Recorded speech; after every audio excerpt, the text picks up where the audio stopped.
Hello. I'm out here for two reasons.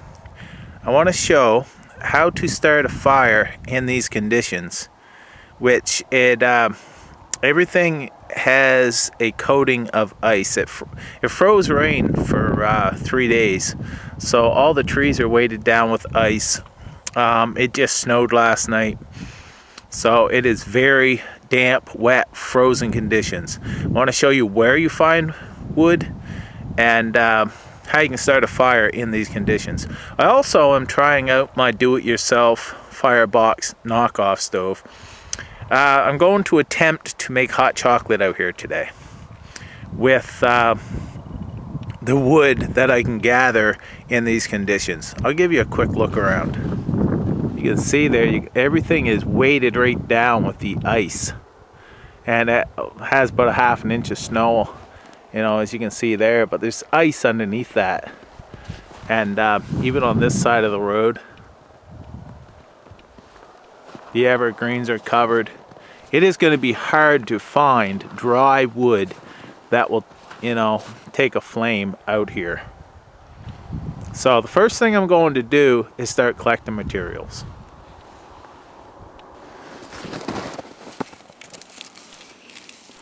Look at the ice on that. Listen to it. All covered in ice.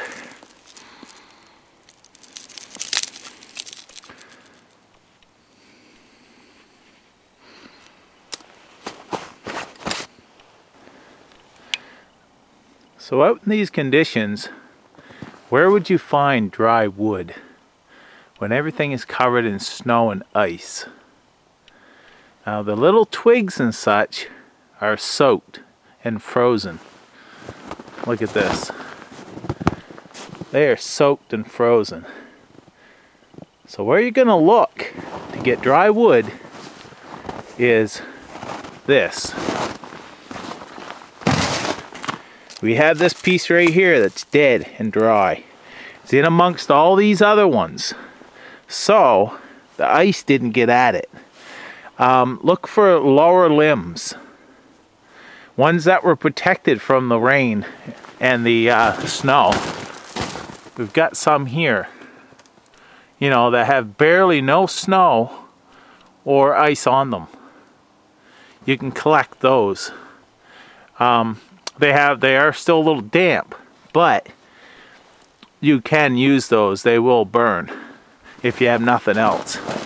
Although, if you can get some big ones like this, you can split these and split them again and make them into, you know, you just split them once if you want, or you can make them into pencil size, which will allow you to have dry wood, because that is dry. The inner core of that is dry. So that is where you find dry wood in these type of conditions. So I'm going to harvest some of this stuff, limbs, and this one here is a dead tree, dead standing tree, basically, cedar. So I'm going to harvest that, split that up, and make kindling, basically. And that's the good thing about the firebox stove, or the firebox knockoff stove, is that you only have to use pencil size or a little bigger sticks to make your fire. You don't need a big fire to cook on. So that is another advantage of using the small wood stoves. Now that I got some firewood, you look at that there. That's totally dry. I cut these two small pieces off as well. You can see they're dry. And I broke this other piece off. Not sure how dry that is.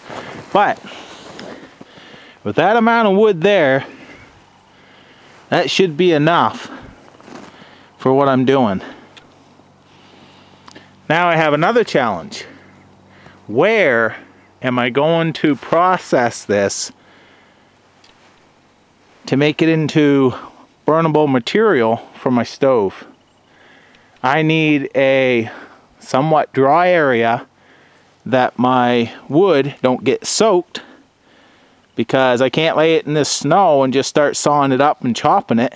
I need a solid base first off to baton it, and I need someplace dry to set it after I chop it so it's not going to get wet again. So that's my next challenge, to find a spot, probably a downed tree or something, that I can just wipe off the snow and ice and process it and try to find a dry spot as I can. That's my plan. So I found a spot that I could process my wood. So I'm going to go about and do that.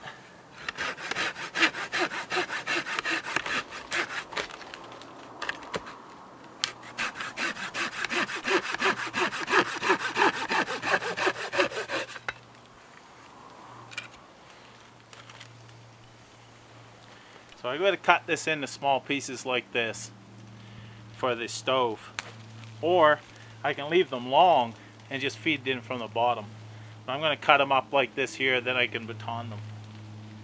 So I've got a fairly dry spot there, this big tree. I can use that for batoning as well.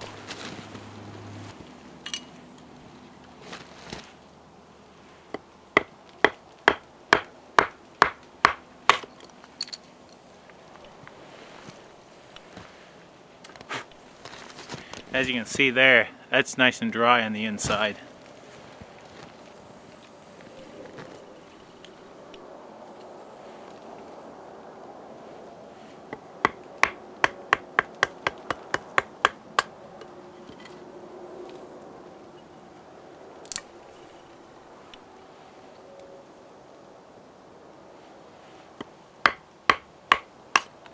This is that $15 Yukon knife that I did that I got. It was on sale. It's regularly 40 bucks. Solid full tang, stainless steel.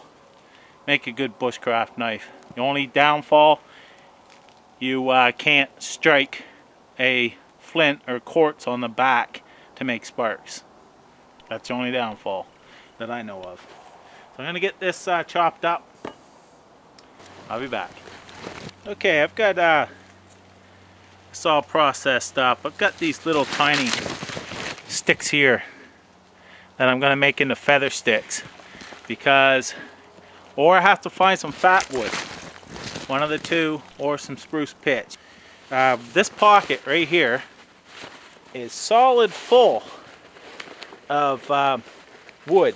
That I just used the wood that I gathered, and I actually didn't use it all, but they're all, you know, that size there kind of thing, all split up and such, nice and dry. That should work great. And this here is full right up to, you know, right up to there kind of thing.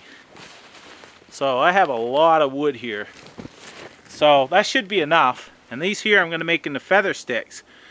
That's going to be my tinder source.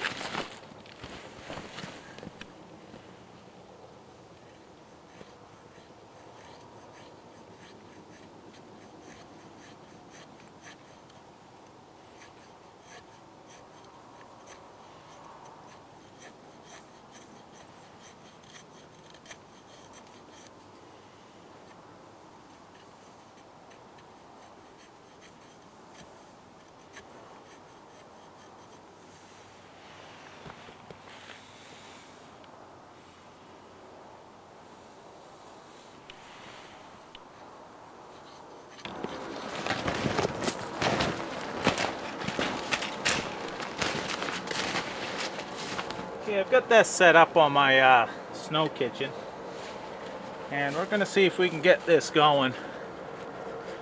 I've got a bunch of the feather sticks. I found a little bit of birch bark and put that in underneath this, and let's see how this is going to go. Birch bark was damp, so I tried to get the best I could, but we shall see.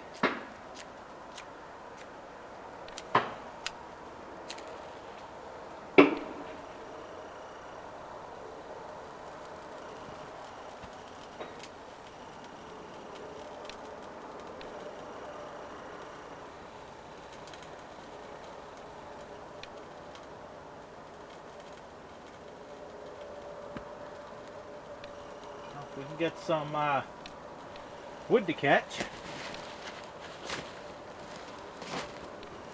we might have it.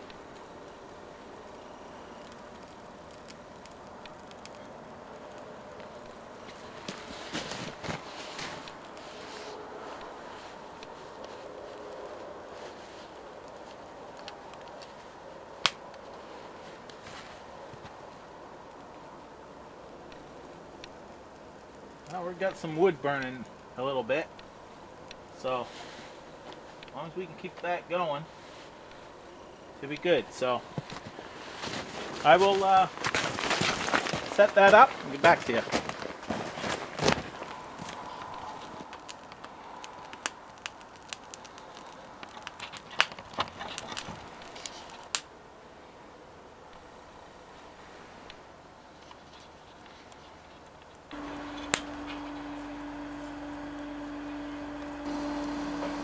Okay, we now have a boil in here. You can see, nice rolling boil in there. And she's been boiling here a couple minutes. You can see this fire stove is working great. I mean, it has plenty of oxygen and such. I still have plenty of firewood left. I'm gonna make up my hot chocolate and I'll get back to you.